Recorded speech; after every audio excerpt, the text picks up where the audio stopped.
সতীর ৫১ পীঠের মধ্যে অন্যতম পীঠ পূর্ব বর্ধমানের মঙ্গলকোটের ক্ষীরগ্রাম। কথিত আছে সতীর ডান পায়ের বুড়ো আঙুল পড়েছিল এই ক্ষীরগ্রামে। এখানে যে দেবী মূর্তি তা কোষ্ঠী পাথরের তৈরি, রূপে তা মহিষাসুরমর্দিনী।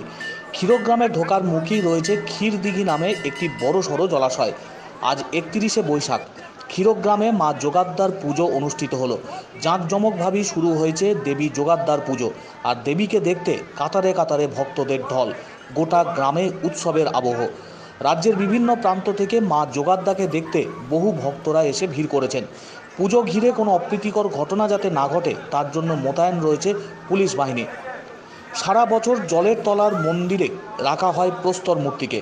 নির্ঘণ্ট মেনে বৈশাখ মাসের সংক্রান্তিতে জল থেকে তুলে পুজো দিয়ে আবার তা জলে ডুবিয়ে রাখা হয়। ক্ষীরগ্রামের মা যোগাদ্দা সম্পর্কে বহু পৌরাণিক কাহিনী ও জনশ্রুতি রয়েছে।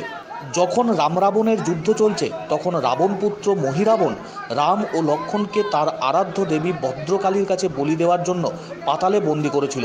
সেখানে মহিরাবণ বধের পর হনুমান রাম ও লক্ষ্মণকে সঙ্গে নিয়ে পাতাল থেকে বেরুতে উদ্যোগী হলে মা ভদ্রকালী নাকি বলেছিলেন, তোমরা তো চলে যাচ্ছ, আমাকে এখানে একা ফেলে গেলে তো হবে না, আমাকে পৃথিবীর মধ্যস্থল যেখানে সেখানে নিয়ে চলো।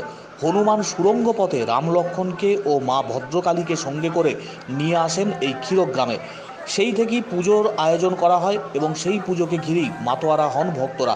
এই পুজো উপলক্ষে বসেছে মেলা।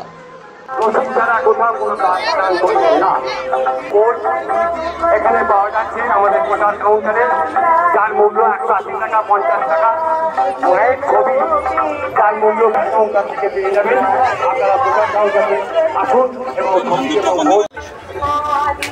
এবং আপনাদেরকে আপনাদের বাড়ির লোক যারা মায়ের ভোট দিতে চান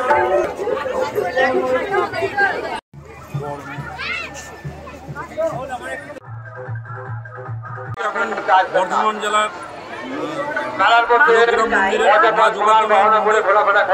বৈশাখের পুজোটা হয়ে থাকে। উঠেছে এখন এখানে মায়ের পুজো হবে, খুব ভালো, আমাদের খুব ভালো লাগলো। আমরা মুর্শিদাবাদ থেকে এসেছি, খুব জাগ্রত এখানকার। আপনারা সবাই আসুন।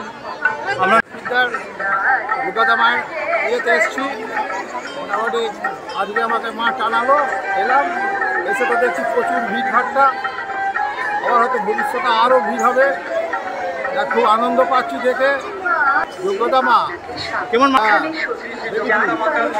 আপনি কোনো পিঠের একটা পিঠ ক্ষীরগ্রাম, মঙ্গলকোট ব্লকে ক্ষীরগ্রামে এটা সতীর ডান পায়ের বুড়ো আঙুল পড়েছিল। আজকে মহাপুজো, মাকে মূল মন্দির থেকে নিয়ে গিয়ে উত্থান মন্দিরে ২৪ ঘন্টার জন্য মাকে দর্শনার্থীদের জন্য রাখা হবে। এবার ২৪ ঘন্টার পর মাকে আবার ঠিক জলে নামিয়ে দেওয়া হবে।